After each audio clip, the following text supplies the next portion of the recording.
السلام عليكم ورحمة الله وبركاته. الحمد لله، الصلاة والسلام على أشرف المرسلين وعلى آله وصحبه أجمعين. أما بعد، أعوذ بالله من الشيطان الرجيم. بسم الله الرحمن الرحيم. اقرأ باسم ربك الذي خلق، خلق الإنسان من علق. اقرأ وربك الأكرم الذي علم بالقلم. صدق الله العلي العظيم. قال رب اشرح لي صدري ويسر لي أمري واحلل عقدة من لساني يفقه قولي. قال الله عز وجل: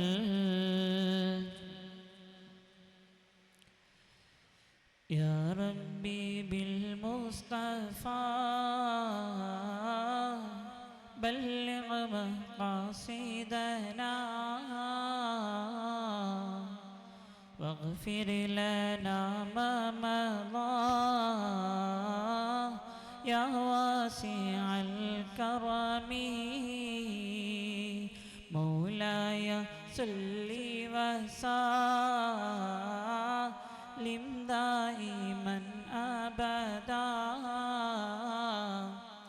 على حبيبك خير للخلق كلهم.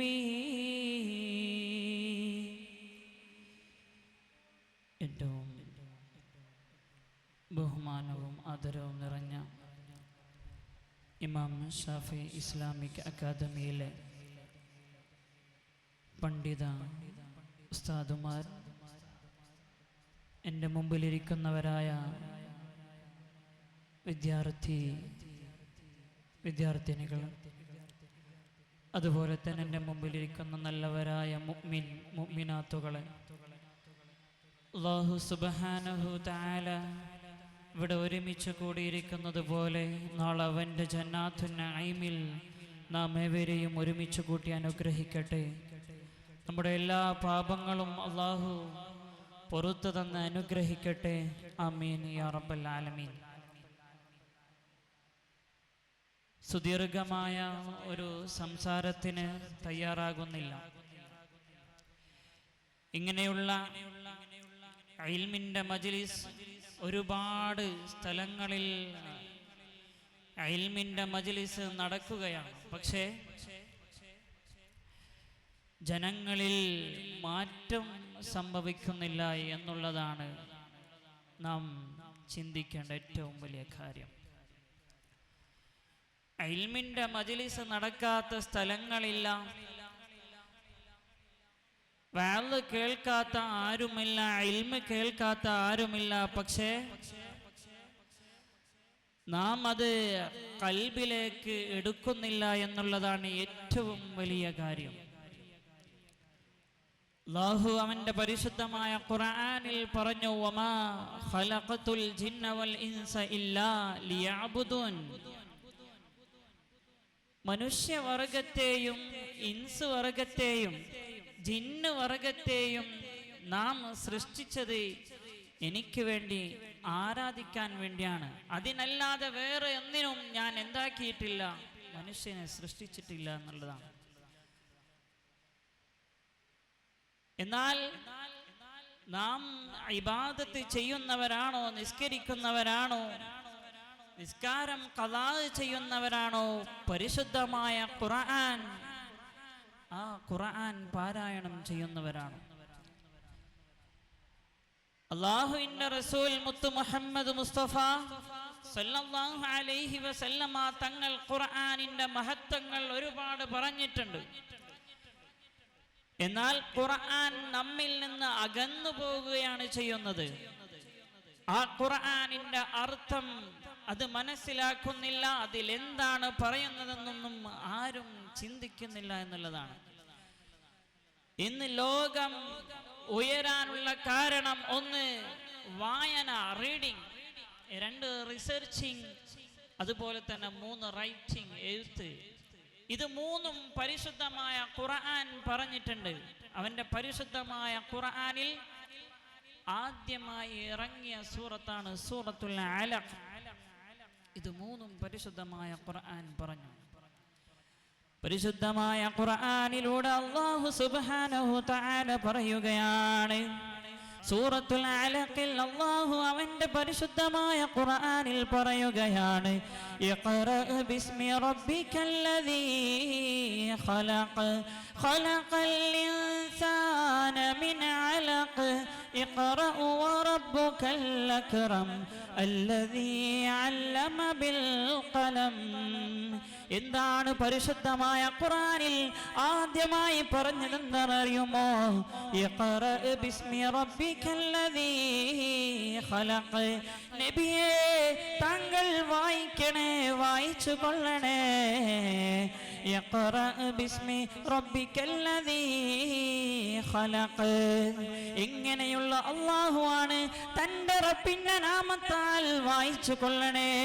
ഇങ്ങനെയുള്ള റബ്ബാണ് അല്ലദീ ഖലഖ്. മനുഷ്യന്മാരെ സൃഷ്ടിച്ചതായ, ഈ ലോകം തന്നെ സൃഷ്ടിച്ചതായ അല്ലാഹുവിന്റെ നാമത്താൽ വായിക്കണേ. ഒന്നാമതായി പറഞ്ഞു വായിക്കണം. ഇന്ന് ലോകം ഉയരാൻ കാരണം വായനയാണ്. ഏതൊരു മനുഷ്യനും അവനിക്ക് അറിവ് വേണോ, വായിക്കണമെന്നാണ്. എന്നാൽ പരിശുദ്ധമായ ഖുർആൻ ആദ്യം പറഞ്ഞു ഇഖ്റ, നബിയെ വായിക്കണം. വീണ്ടും പറയുകയാണ്, പരിശുദ്ധമായ ഖുർആൻ പറയുകയാണ്, അല്ലദീ ഖലഖൽ ഇൻസാന മിൻ അലഖ്. പിന്നെ എങ്ങനെയുള്ള റബ്ബാണ്, പിന്നെ എങ്ങനെയുള്ള അല്ലാഹുവാണ്. ഖലഖൽ ഇൻസാന മിൻ അലഖ്. മനുഷ്യന്മാരെ അല്ലാഹു സൃഷ്ടിച്ചു. എന്തിൽ നിന്നാണ് അല്ലാഹു മനുഷ്യരെ സൃഷ്ടിച്ചത്? അല്ലദീ ഖലഖൽ ഇൻസാന മിൻ അലഖ്. ഭ്രൂണം, ഈ ഭ്രൂണത്തിൽ നിന്നാണ് മനുഷ്യനെ സൃഷ്ടിച്ചത്. എന്നാൽ ആ ഭ്രൂണത്തെ കുറിച്ച് ഇന്ന് റിസർച്ച് ചെയ്യുകയാണ്. എങ്ങനെയാണ് ഒരു കുട്ടി ഉണ്ടാകുന്നത്? ഒരു മനുഷ്യനക്ക് എങ്ങനെയാണ് പ്രസവം ഉണ്ടാകുന്നത്? ഒരു മനുഷ്യൻ ഈ ലോകത്തേക്ക് വീഴുന്നത് എങ്ങനെയാണ് എന്ന് ഇന്ന് ലോകം റിസർച്ച് ചെയ്യുകയാണ്. ഇതും പരിശുദ്ധമായ ഖുർആൻ പറഞ്ഞു, അല്ലദീ ഖലഖൽ ഇൻസാന മിൻ അലഖ്. നബിയേ, മനുഷ്യന്മാരെ ഭ്രൂണത്തിൽ സൃഷ്ടിച്ചതായ റബ്ബിന്റെ നാമത്താൽ താങ്കൾ വായിക്കണേ എന്ന് പരിശുദ്ധമായ ഖുർആൻ. എന്നാൽ രണ്ടാമത് പറഞ്ഞു ഭ്രൂണം. എന്താണ് ഈ ഭ്രൂണം? അതിനെക്കുറിച്ച് ഇങ്ങനെ ശാസ്ത്രജ്ഞന്മാർ, സയന്റിസ്റ്റുകൾ ചർച്ച ചെയ്യുകയാണ്, റിസർച്ച് ചെയ്യുകയാണ്. ഇതും പരിശുദ്ധമായ ഖുർആൻ പറഞ്ഞു. വീണ്ടും പരിശുദ്ധമായ ഖുർആൻ പറഞ്ഞു, അല്ലദീ ഖലഖൽ ഇൻസാന മിൻ അലഖ് ഇഖ്റാ വറബ്ബുക്കൽ അക്രം അല്ലദീ അല്ലമ ബിൽ ഖലം. പിന്നെ എങ്ങനെയുള്ള അല്ലാഹുവാണ് നിനക്ക് പേന കൊണ്ട് എഴുതാൻ പഠിപ്പിച്ചു? നിനക്ക് അല്ലാഹു പേന കൊണ്ട് എഴുതാൻ പഠിപ്പിച്ച റബ്ബുണ്ടല്ലോ, ആ റബ്ബിന്റെ നാമത്താൽ വായിക്കണേ എന്ന് പരിശുദ്ധമായ ഖുർആനിൽ അല്ലാഹു നബി തങ്ങൾക്ക് വേണ്ടി പറഞ്ഞു കൊടുക്കുകയാണ്. ഇന്ന് ലോകം ഉയരാൻ മൂന്നാമത്തെ കാരണം എന്തെന്നറിയുമോ?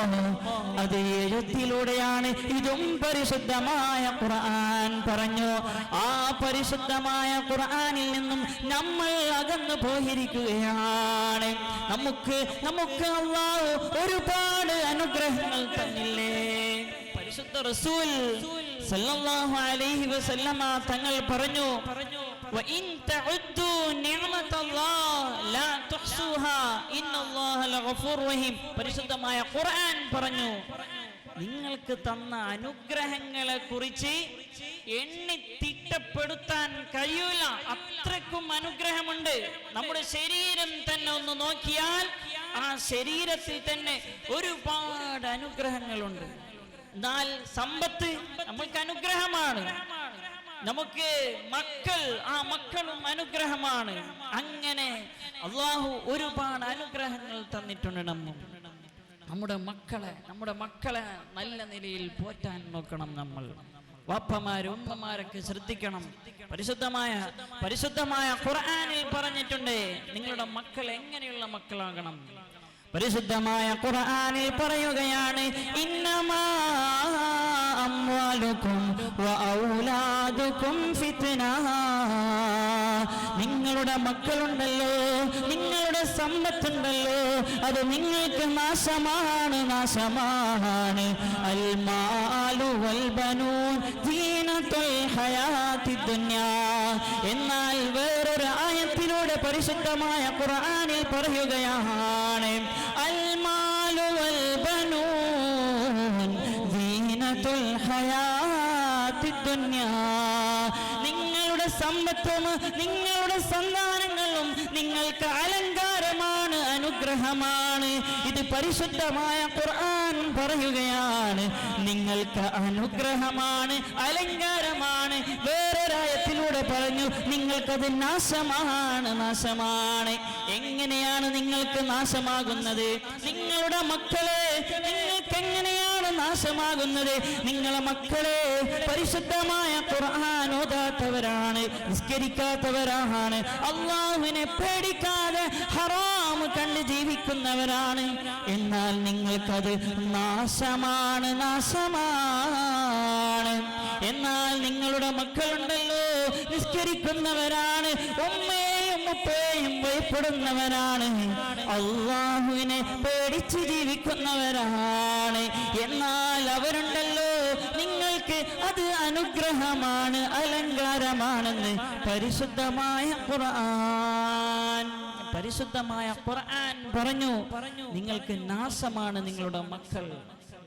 നമ്മുടെ മക്കളെ പോറ്റി വളർത്തുന്ന കാര്യത്തിൽ നാം ശ്രദ്ധിക്കണം. ഈ ഒരു കാലഘട്ടം എന്ന് പറഞ്ഞാൽ ന്യൂ ജനറേഷനാണ്. മക്കൾ പല തരത്തിലും തെറ്റ് ചെയ്യാൻ, സ്വാഭാവികമായും തെറ്റ് ചെയ്യാൻ ഒരു വഴിയുള്ള കാലമാണ്. ലിബറൽ ചിന്താഗതി കടന്നു വരുന്ന കാലം.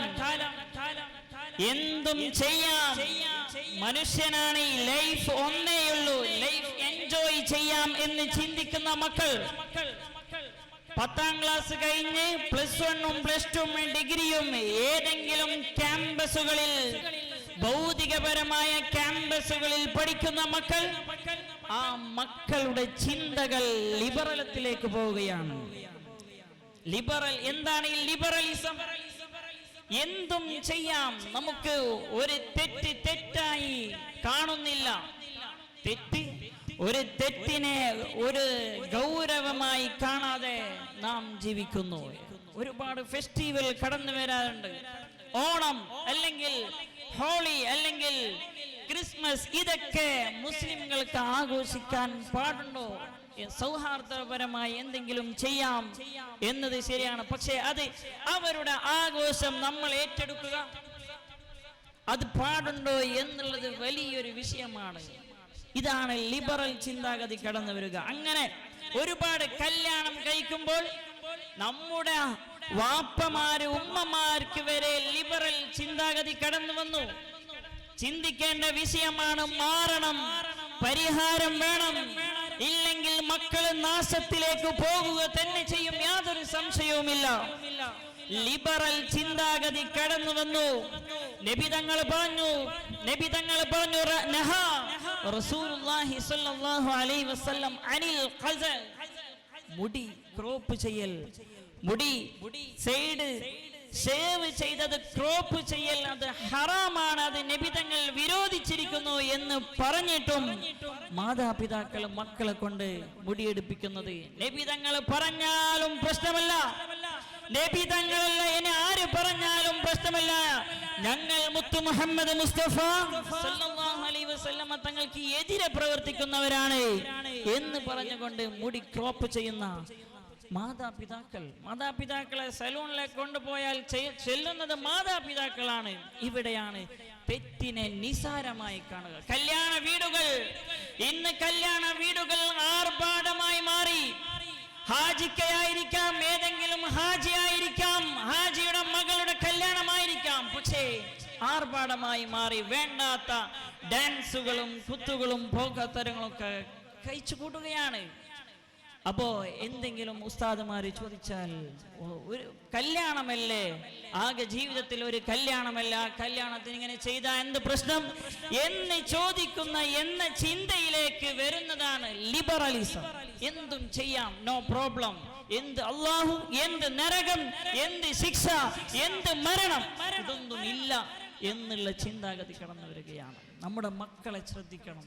പ്ലസ് 1ഉം പ്ലസ് 2ഉം പഠിക്കുന്ന അല്ലെങ്കിൽ ഡിഗ്രി പഠിക്കുന്ന മക്കളെ നമ്മൾ എവിടേക്കെങ്കിലും ആക്കുകയാണ്. ബാംഗ്ലൂരിൽ എഞ്ചിനീയർ ആവാം, അല്ലെങ്കിൽ ഡോക്ടർ ആവാം, പക്ഷെ അവിടെ ചെയ്യുന്നത് എന്താണ്? നമ്മുടെ മക്കൾ നിസ്കരിക്കുന്നുണ്ടോ? ഇപ്പൊ നിങ്ങൾക്ക് പ്രശ്നമില്ല, ഇപ്പൊ നിങ്ങൾക്കൊരു ബുദ്ധിമുട്ടില്ല, മരിക്കും.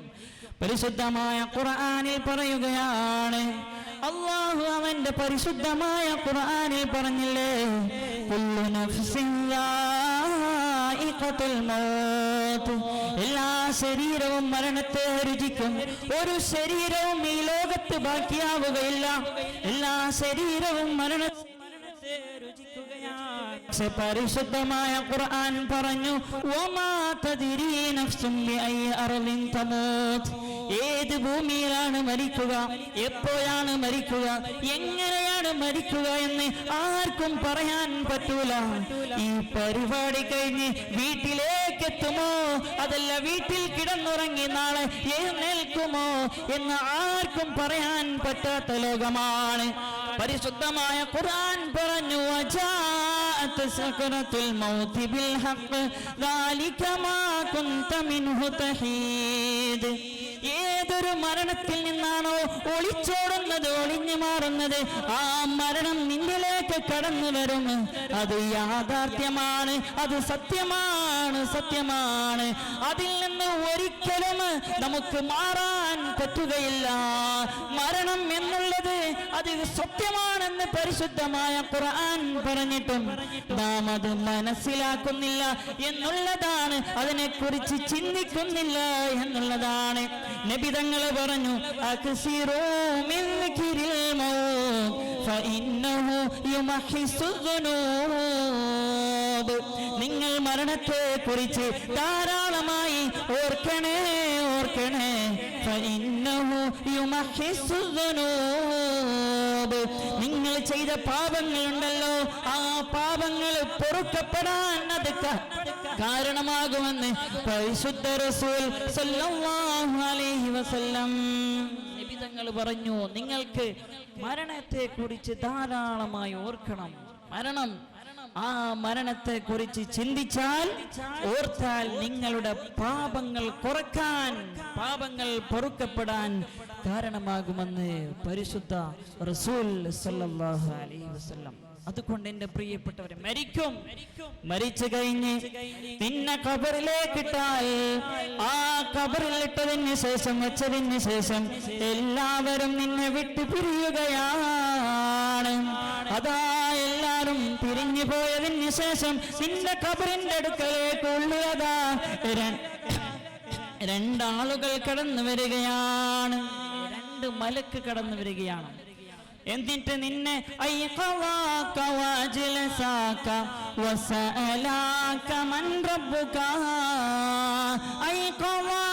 നിന്നെ എഴുന്നേൽപ്പിക്കുകയാണ്, നിന്നെ ഇരുത്തുകയാണ്,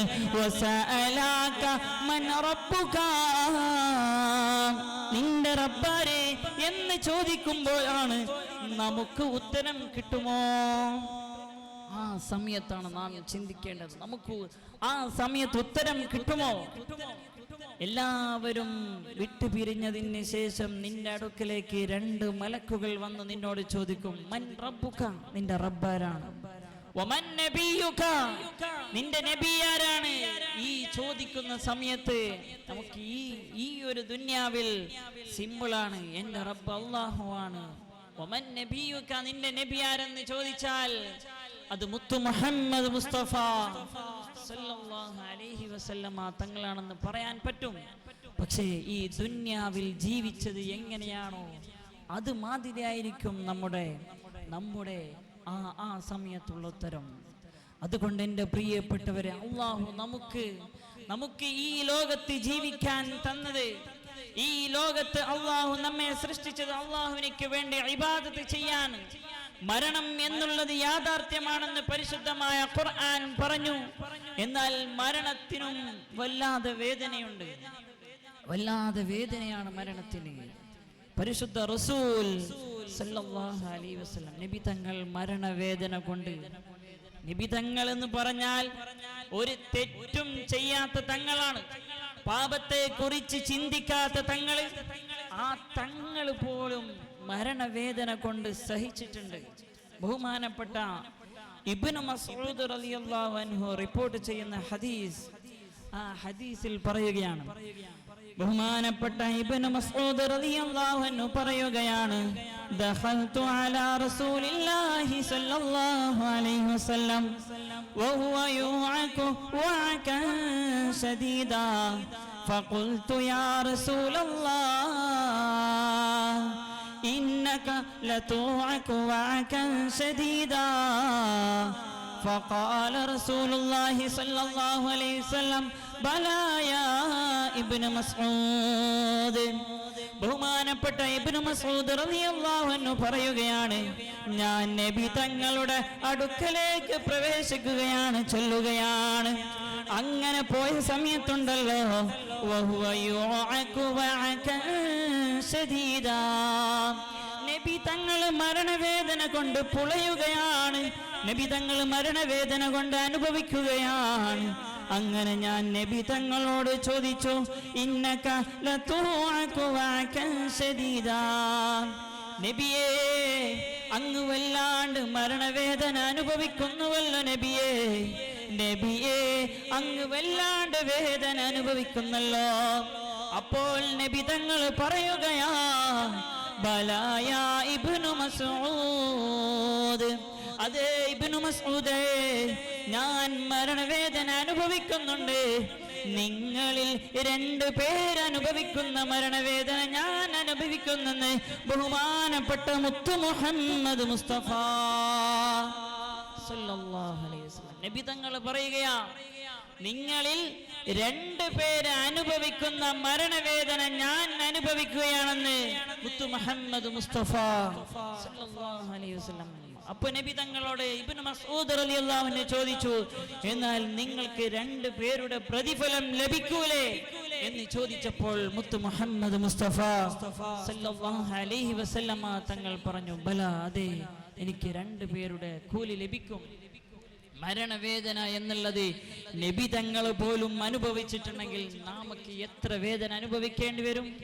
നാമൊക്കെ എത്ര തെറ്റുകൾ ചെയ്യുന്നവരാണ്, എത്രയോ ഹറാമുകൾ ചെയ്യുന്നവരാണ്, എത്രയോ വേണ്ടാത്ത നാവ് കൊണ്ട് അന്യനെ കുറിച്ച് നമീമത്തും ഗീബത്തും പറയുന്ന നാം എത്ര വലിയ വേദന അനുഭവിക്കേണ്ടി വരും.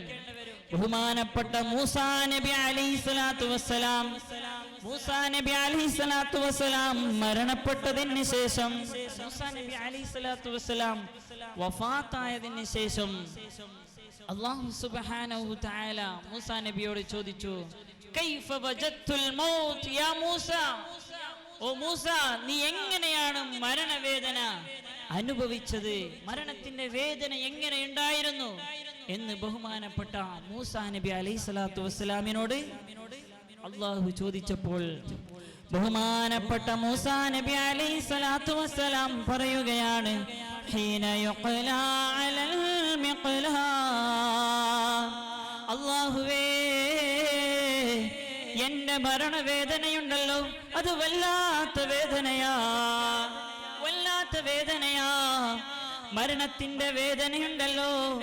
എന്നെ ഒരു ജീവനുള്ള ഒരു പക്ഷിയുണ്ടല്ലോ, ആ പക്ഷിയെ തിളച്ചു മറിയുന്ന എണ്ണച്ചട്ടിയിലിട്ട്, ജീവനോടെ ചട്ടിയിലിട്ടാൽ എങ്ങനെ ഇരിക്കും? അതുപോലെയാണ് എന്റെ വേദന.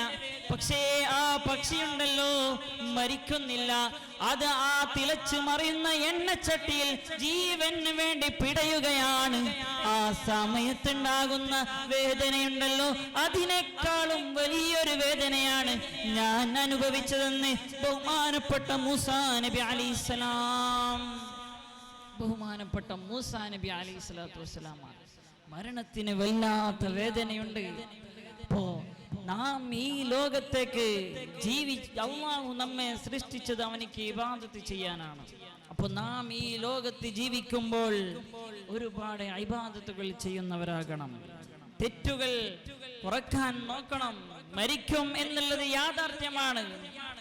ആ മരിക്കുന്ന സമയത്തെങ്കിലും നമുക്ക് തൗബ ചെയ്യാൻ പറ്റണം. മരണം ഏത് സമയത്ത് കടന്നു വരും. റമദാൻ മാസത്തിൽ മാത്രമല്ല തൗബ എന്നുള്ളത്. ഈ ലോകത്തേക്ക് അല്ലാഹു നമ്മെ ഇബാദത്ത് ചെയ്യാൻ വേണ്ടി സൃഷ്ടിച്ചതെങ്കിലും നമുക്ക് ചെയ്യാൻ പറ്റുന്നില്ല, മനസ്സ് സമ്മതിക്കുന്നില്ല. ഒരുപാട് ഇബാദത്ത് ചെയ്യാൻ, പരിശുദ്ധമായ ഖുർആൻ ഓതാൻ, നിസ്കരിക്കാൻ, ഇങ്ങനെയൊന്നും ചെയ്യാൻ പറ്റുന്നില്ലെങ്കിലും തെറ്റിൽ നിന്ന് പിന്മാറി നിൽക്കണം. തെറ്റ് ചെയ്യുന്നവരാണോ, ആ തെറ്റ് ചെയ്യുന്ന സമയത്ത് ആ തെറ്റ് ചെയ്തതിന് ശേഷം അല്ലാഹുവിലേക്ക് തൗബ ചെയ്തുകൊണ്ട് മടങ്ങണം, പശ്ചാത്തപിക്കണം. നബി തങ്ങൾ പോലും തൗബ ചെയ്തിട്ടുണ്ട്, ഇസ്തിഗ്ഫാർ ചോദിച്ചിട്ടുണ്ട്. നബി തങ്ങൾ, നബിയുന മുഹമ്മദ് മുസ്തഫ സല്ലല്ലാഹു അലൈഹി വസല്ലമ തങ്ങൾ പറയുകയാണ്, വല്ലാഹി ഇന്നി ലഅസ്തഗ്ഫിറുല്ലാഹ കുല്ല യൗമിൻ അക്സറ മിൻ 70 മറ. നബി തങ്ങൾ പറയുകയാ, വല്ലാഹി അല്ലാഹുവിനെ തന്നെ സത്യം, ഇന്നി തീർച്ചയായും ഞാനുണ്ടല്ലോ ലഅസ്തഗ്ഫിറുല്ലാഹ അല്ലാഹുവിനോട് പൊറുക്കലിനെ ചോദിക്കാറുണ്ട്. കുല്ല യൗമിൻ അക്സറ മിൻ 70 മറ. 70 പ്രാവശ്യവും ഞാൻ അല്ലാഹുവിനോട് പൊറുക്കലിനെ ചോദിക്കാറുണ്ടെന്ന് ബഹുമാനപ്പെട്ട മുത്ത് മുഹമ്മദ് മുസ്തഫ സല്ലല്ലാഹു അലൈഹി വസല്ലം നബി തങ്ങൾ പറഞ്ഞു, ഞാൻ എല്ലാ ദിവസവും അല്ലാഹുവിനോട് 70 പ്രാവശ്യവും പൊറുക്കലിനെ ചോദിക്കാറുണ്ടെന്ന് മുത്ത് മുഹമ്മദ് മുസ്തഫ സല്ലല്ലാഹു അലൈഹി വസല്ലം തങ്ങൾ പറഞ്ഞു. അപ്പൊ നാം ഈ ലോകത്ത് ജീവിക്കുന്നവരാണ്, തെറ്റ് ചെയ്യുന്നവരാണ്. റമദാൻ മാസം മാത്രമല്ല തൗബയുടെ സമയം. ഈ സമയത്തും പരിശുദ്ധമായ ഖുർആൻ പറഞ്ഞു എന്താണ് തൗബ. തൗബയെ കുറിച്ച് വിശദീകരിക്കുന്നിടത്ത് പറയുന്നുണ്ട്, പരിശുദ്ധമായ ഖുർആനിൽ പറയുന്നു, ഇന്നമത് തൗബതു അലല്ലാഹ്. അല്ലാഹുവിന്റെ അടുക്കൽ തൗബ എന്ന് പറഞ്ഞാൽ എന്താണ്? പരിശുദ്ധമായ ഖുർആൻ പറഞ്ഞു, ലില്ലദീന യഅമലൂന സൂഅ ബിജഹാല. അവന്റെ അറിവില്ലായ്മയുടെ പേരിൽ അവൻ ഒരു തെറ്റിലേക്ക് വീണു പോയാൽ, അവൻ അറിയാതെ ഒരു തെറ്റ് ചെയ്തു പോയാൽ, പിന്നീട് എന്താക്കും? ഉടനെ തന്നെ അല്ലാഹുവിലേക്ക് തൗബ ചെയ്തുകൊണ്ട് മടങ്ങണം. അങ്ങനെ തൗബ ചെയ്ത് ഉടനെ തന്നെ തൗബ ചെയ്തുകൊണ്ട് പശ്ചാത്തപിച്ച് മടങ്ങിയാൽ അല്ലാഹു അവരുടെ പശ്ചാത്തപം സ്വീകരിക്കുമെന്നാണ്. ബഹുമാനപ്പെട്ട ആദം നബി അലൈഹിസ്സലാത്തു വസ്സലാം, ആദം നബി അലൈഹിസ്സലാത്തു വസ്സലാമിന്റെ ചരിത്രം എല്ലാവർക്കും അറിയാം. ആദം നബിയോടും ഹവ്വാ ബീവിയോടും പറഞ്ഞു, വലാ തഖറബാ ഹാദിഹി ഷജറ. ഓ ആദമേ, ഹവ്വാവേ, നിങ്ങൾ ഒരിക്കലും എന്ത് ചെയ്യാൻ പാടില്ല? ഈ മരത്തിലേക്ക് അടുക്കുക പോലും ചെയ്യരുത്. ഈ മരം, ഈ വൃക്ഷത്തിൽ കാണുന്ന പഴം കഴിക്കരുത്, അതിലേക്ക് അടുക്കരുത് എന്ന് അല്ലാഹു അവരോട് കൽപ്പിച്ചപ്പോൾ ഫവസ്വസ ലഹുമ ശൈത്താൻ, അവരെ രണ്ടുപേരെയും ശൈത്താൻ വസ്വസാക്കി. ശൈത്താൻ വസ്വസാക്കി. ആ സമയത്താണ് അവർ രണ്ടുപേരും അറിയാതെ ആ പഴം കഴിച്ചപ്പോൾ അല്ലാഹു അവരെ സ്വർഗത്തിൽ നിന്ന് പുറത്താക്കുകയാണ്. എന്നിട്ട് ആദം നബി അലൈഹിസ്സലാത്തു വസ്സലാമിനെയും ഹവ്വാ ബീവിയെയും സ്വർഗത്തിൽ പുറത്താക്കിയപ്പോൾ എന്റെ പ്രിയപ്പെട്ടവരെ, നാം ഈ ചരിത്രം ചിന്തിക്കേണ്ട ചരിത്രമാണ്, നാം മനസ്സിലാക്കേണ്ട ചരിത്രമാണ്. അല്ലാഹു അവരോട് പറഞ്ഞ കാര്യമെന്നറിയുമോ? വലാ തഖറബ ഹാദിഹി ശജറ. ഓ ആദമേ, ഹവ്വാവേ, നിങ്ങൾ രണ്ടുപേരുമുണ്ടല്ലോ, ഈ കാണുന്ന വൃക്ഷത്തിലേക്ക് അടുക്കരുത്, ഈ വൃക്ഷത്തിൽ കാണുന്ന പഴം നിങ്ങൾ കഴിക്കരുത്. അങ്ങനെ പറഞ്ഞപ്പോഴാണ് രണ്ടുപേരെയും ശൈത്താൻ വസ്വസാക്കി. ആ സമയത്ത് അല്ലാഹു സ്വർഗത്തിൽ നിന്ന് പുറത്താക്കുകയാണ്. ഈ സമയത്ത് എന്ത് ചെയ്തെന്നറിയുമോ? രണ്ടുപേരും എന്ത് ചെയ്തെന്നറിയുമോ? ഖാലാ റബ്ബനാ ളലംനാ അൻഫുസനാ. നാം എല്ലാ സമയത്തും ദുആ ചെയ്യുന്ന ദുആണ്, റബ്ബനാ ളലംനാ അൻഫുസനാ വഇല്ലം തഗ്ഫിർ ലനാ വതർഹംനാ ലനകൂനന്ന മിനൽ ഖാസിരീൻ. ഇതാര് ദുആ ചെയ്തതാ? ബഹുമാനപ്പെട്ട ആദം നബി അലൈഹിസ്സലാത്തു വസ്സലാം ദുആ ചെയ്യുകയാണ്. റബ്ബനാ വലംനാ, റബ്ബേ, ഞങ്ങളുടെ ശരീരത്തോട് തെറ്റ് ചെയ്തു പോയി അല്ലാഹ്, പാപം ചെയ്തു പോയി റബ്ബേ, അറിയാതെ നമ്മുടെ ശരീരത്തോട് അക്രമം ചെയ്തു പോയി റബ്ബേ. വഇല്ലം തഗ്ഫിർ ലനാ, ഞങ്ങൾക്ക് നീ പുറത്തു തന്നില്ല എങ്കിൽ, വതർഹംനാ, ഞങ്ങളോട് കരുണ കാണിച്ചില്ല എങ്കിൽ, ലനകൂനന്ന മിനൽ ഖാസിരീൻ, റബ്ബേ, ഞങ്ങൾ തീരാ നഷ്ടവാളികളായി പോകുമല്ലാഹ്, ഞങ്ങൾ പരാജിതരായി പോകുമല്ലാഹ് എന്ന് ബഹുമാനപ്പെട്ട ആദം നബി അലൈഹിസ്സലാത്തു വസ്സലാമും ഹവ്വാ ബീവിയും അല്ലാഹുവിനോട് പൊറുക്കലിനെ ചോദിക്കുകയാ. അങ്ങനെ അല്ലാഹുവിനോട് ഏറ്റു പറഞ്ഞപ്പോൾ അല്ലാഹു അവർക്ക് പുറത്തു കൊടുക്കുകയാ. ഇങ്ങനെ അല്ലാഹുവിനോട് ഏറ്റു പറഞ്ഞു, റബ്ബേ, ഇന്ന് തെറ്റ് ചെയ്തു പോയി അല്ലാഹ്, ശരീരത്തോട് അക്രമം ചെയ്തു പോയി അല്ലാഹ് എന്ന് അല്ലാഹുവിനോട് ഏറ്റു പറഞ്ഞപ്പോൾ ഫഉലൈക യതൂബുല്ലാഹു അലൈഹിം, അവർക്ക് അല്ലാഹു എന്താക്കി? പുറത്തു കൊടുത്തു എന്നാണ്. ഇത് ആദം നബി അലൈഹിസ്സലാത്തു വസ്സലാമിന്റെ ചരിത്രം. ചെറിയൊരു തെറ്റാ ചെയ്തു പോയത്, തെറ്റ് എന്ന് പറയാൻ പറ്റാത്ത ആ ഒരു കർമ്മം ചെയ്തപ്പോൾ അല്ലാഹുവിനോട് പൊറുക്കലിനെ ചോദിച്ചു. യൂനുസ് നബി അലൈഹിസ്സലാത്തു വസ്സലാം ദീനിന് വേണ്ടി ദഅവത്ത് ചെയ്ത് ഒടുവിൽ ആരും വിശ്വസിക്കാതെ വന്നപ്പോഴാണ് നാട് വിട്ടു പോകുന്നത്. ആ നാട് വിട്ടു പോകുന്ന സമയത്ത് ചരിത്രം എല്ലാവർക്കും അറിയാം. കപ്പലിൽ കയറുകയും അവിടെ നിന്ന് കപ്പലിൽ നിന്ന് പുറത്തേക്ക് എറിയുകയും മീന് വീങ്ങുകയും ചെയ്ത സംഭവം. ഇത് അള്ളാഹുവിന്റെ ഒരു പരീക്ഷണമാണ്. എന്തേ? അള്ളാഹുവിന്റെ സമ്മതമില്ലാതെ നാട് വിട്ടപ്പോൾ അള്ളാഹു ബഹുമാനപ്പെട്ട യൂനുസ് നബി അലൈഹിസ്സലാത്തു വസ്സലാമിന് പരീക്ഷണം കൊടുത്തു. അങ്ങനെ റബ്ബിനോട് ബഹുമാനപ്പെട്ട യൂനുസ് നബി അലൈഹിസ്സലാത്തു വസ്സലാം ചോദിക്കുന്നുണ്ട്, റബ്ബേ, ഞാൻ ഇന്ന തെറ്റ് ചെയ്തു പോയി അല്ലാഹുവേ, എന്റെ ശരീരത്തോട് ഞാൻ ഇങ്ങനെയുള്ള അക്രമം ചെയ്തു പോയി റബ്ബേ.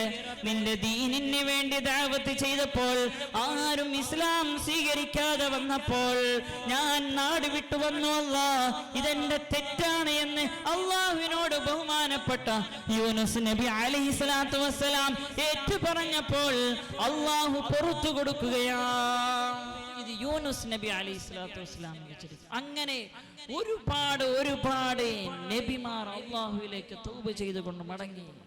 മൂസാ നബി അലൈഹിസ്സലാത്തു വസ്സലാം ഒരു മനുഷ്യനെ പേടിപ്പിക്കാൻ വേണ്ടി ഒന്ന് ചെറിയൊരു തല്ല് കൊടുത്തതാ. മൂപ്പരങ്ങോട്ട് വെടിയായി പോയി. ആ അറിയാതെ ചെയ്തു പോയ ആ ഒരു കർമ്മം ഒന്ന് പേടിപ്പിക്കാൻ വേണ്ടി തച്ചപ്പോൾ, അടിച്ചപ്പോൾ അദ്ദേഹം മരണപ്പെട്ടു. ആ സമയത്ത് ബഹുമാനപ്പെട്ട മൂസാ നബി അലൈഹിസ്സലാത്തു വസ്സലാം അല്ലാഹുവിനോട് തൗബ ചെയ്തുകൊണ്ട് മടങ്ങി. പരിശുദ്ധമായ ഖുർആനിൽ പറയുന്നുണ്ട്, ഇങ്ങനെ നബിമാരൊക്കെ തൗബ ചെയ്തുകൊണ്ട് മടങ്ങി, പാശ്ചാത്തപിച്ചുകൊണ്ട് മടങ്ങി. ആരെങ്കിലും ഒരാൾ ഒരു തെറ്റ് ചെയ്തു പോയാൽ അവൻ ഉടനെ തന്നെ അള്ളാഹുവിലേക്ക് പാശ്ചാത്തപിച്ചുകൊണ്ട് മടങ്ങണമെന്നാണ് പരിശുദ്ധമായ ഖുർആൻ. നാളേക്ക് വെക്കേണ്ടതില്ല, നാളെ അല്ലെങ്കിൽ റമദാൻ അതിനെ വെയിറ്റ് ചെയ്യേണ്ടതില്ല, എപ്പോ മരിക്കും. അതാണ് പരിശുദ്ധമായ ഖുർആൻ പറഞ്ഞത്, വമാ തദ്രി നഫ്സുൻ ബിഅയ്യി അർദിൻ തമൂത്. ഏത് ഭൂമിയിൽ ഏത് സമയത്ത് മരിക്കുമെന്ന് ആർക്കും പറയാൻ പറ്റൂല. മരണം അത് വല്ലാത്തൊരു സംഭവമാണ്. എത്രയോ ചെറുപ്പക്കാർ മരണപ്പെടുന്നു. ഈ ലൈഫ് എൻജോയ് ചെയ്യാനുള്ളതാണ് എന്ന് പറയുന്ന ഒരുപാട് മുസ്ലിം യുവതികൾ കടന്നു വരികയാണ്. ലൈഫ് എൻജോയ് ചെയ്യുക, ജീവിതം ഒന്നേയുള്ളൂ, ആ ജീവിതം എൻജോയ് ചെയ്യണം എന്ന് പറയുന്ന യുവതികൾ ക്യാമ്പസുകളിൽ ഇങ്ങനെ ആറാടുകയാണ്. അവരോടൊക്കെ ചോദിക്കാനുള്ളത്, പെട്ടെന്ന് മരിക്കുന്ന ഒരുപാട് 15 വയസ്സും 14 വയസ്സും 18 വയസ്സും ഒക്കെ ആയ ചെറുപ്പക്കാരികളും മരണപ്പെടുകയാണ്. അവർക്കൊക്കെ എൻജോയ് ചെയ്യണ്ടേ? അവർക്കൊക്കെ എൻജോയ് ചെയ്യണ്ടേ? എവിടെയാണ് എൻജോയ് ചെയ്യുക? ഇതൊക്കെ ഇങ്ങനെയുള്ള ക്യാമ്പസുകൾ നിരീശ്വരവാദികളെയും ലിബറലിസത്തിന്റെയും ഇത് കടന്നുകയറ്റം വരികയാണ്. അപ്പോ ഈ ഒരു മരണം എന്നുള്ളത് ഏത് സമയത്തും സംഭവിക്കാം. മരിക്കാനുള്ളത് അത് യാഥാർത്ഥ്യമാണ്. ഒരു ചരിത്രമുണ്ട്, ആ ചരിത്രം പറഞ്ഞ് ഞാൻ എൻ്റെ വാക്കുകൾ ചുരുക്കുകയാണ്.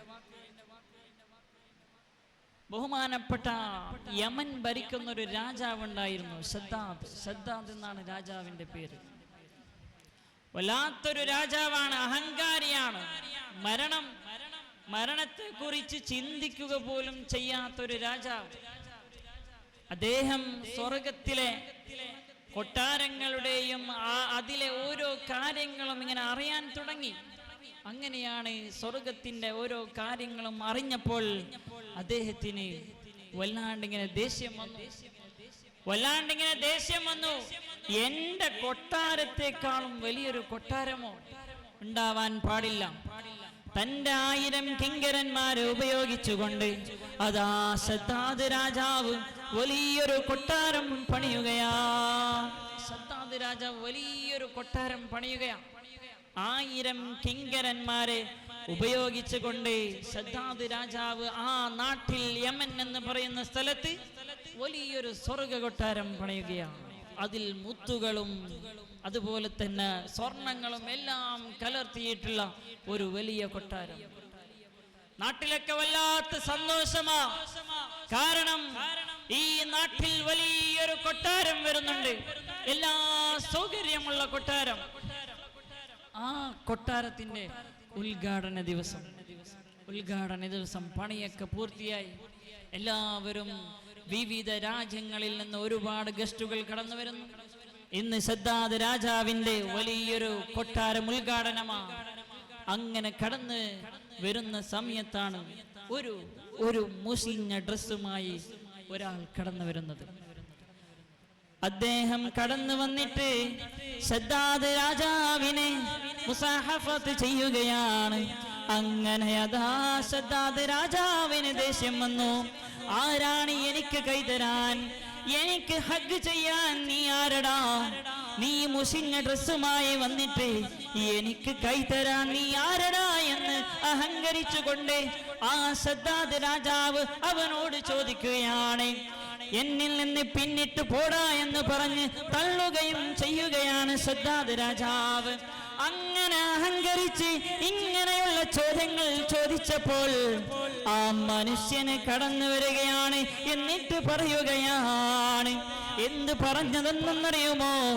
നിന്റെ റൂഹ് പിടിക്കാൻ വന്ന മലക്ക് മൗത്ത് അസ്റായീൽ, അതെ നിന്റെ റൂഹ് പിടിക്കാൻ വന്ന അസ്റായീലാണ് എന്ന് സദ്ദാദ് രാജാവിനോട് ഈ അസ്റായീൽ അലൈഹിസ്സലാം ഈ മുഷിഞ്ഞ ഡ്രസ്സുമായി വന്ന ആ വയസ്സനായ കിളവനായ മനുഷ്യൻ പറയുകയാണ്. ആ സമയത്ത് സദ്ദാദ് രാജാവിന് വല്ലാണ്ട് വിഷമമായി. വല്ലാണ്ട് ബേജാറായി, സങ്കടം തോന്നി. ഈ ലോകത്ത് നിന്ന് ഞാൻ വിട പറയുകയോ, എന്റെ റൂഹ് പിടിക്കാൻ വന്ന മലക്കാണോ എന്ന് ശദ്ദാദ് രാജാവ് വല്ലാണ്ട് അങ്ങനെ സങ്കടം ബോധിപ്പിച്ചു. എനിക്കൊരു ദിവസമെങ്കിലും പിന്തിച്ചൂടെ, ഒരു ദിവസമെങ്കിലും അല്ലെങ്കിൽ 2 ദിവസമെങ്കിലും പിന്തിച്ചൂടെ എന്ന് ശദ്ദാദ് രാജാവ് കേണപേക്ഷിച്ചു. ആ സമയത്ത് ആ മലക്ക് മൗത്ത് അസ്റായീൽ അലൈഹിസ്സലാത്തു വസ്സലാം ശദ്ദാദ് രാജാവിനോട് പറയുകയാ, ഇല്ല ഇല്ല,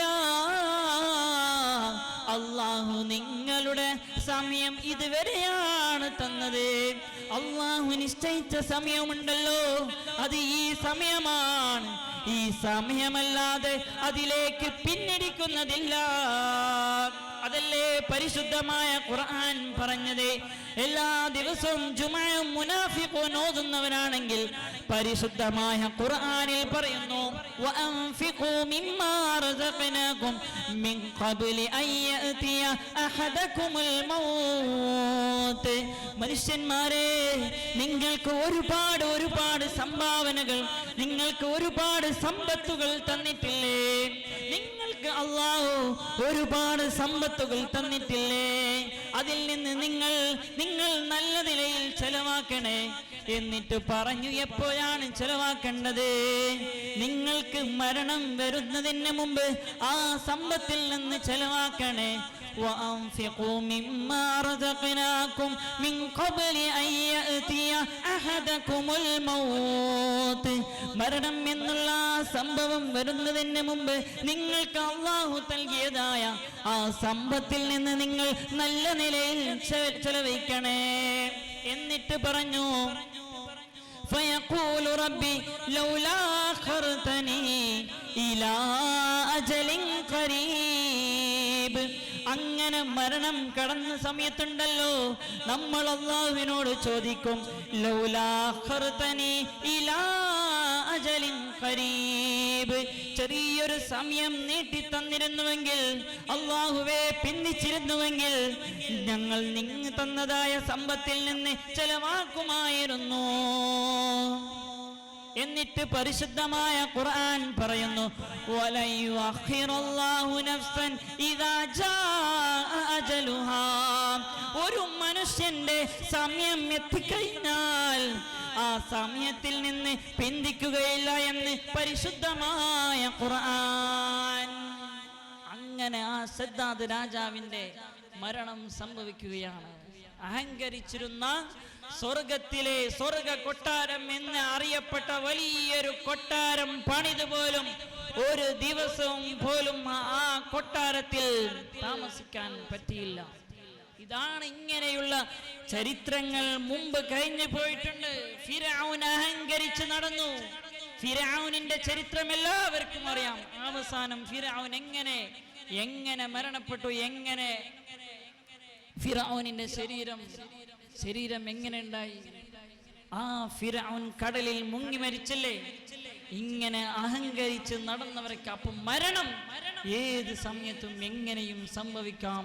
അതുകൊണ്ട് എൻ്റെ പ്രിയപ്പെട്ടവരെ, ജീവിക്കുന്ന കാലത്തോളം നല്ല നിലയിൽ ഞാൻ ഈ ഒരു മണിക്കൂറിനുള്ളിൽ അല്ലെങ്കിൽ ഒരു 50-45 മിനിറ്റിനുള്ളിൽ ഒരുപാട് വിഷയങ്ങൾ പറഞ്ഞു.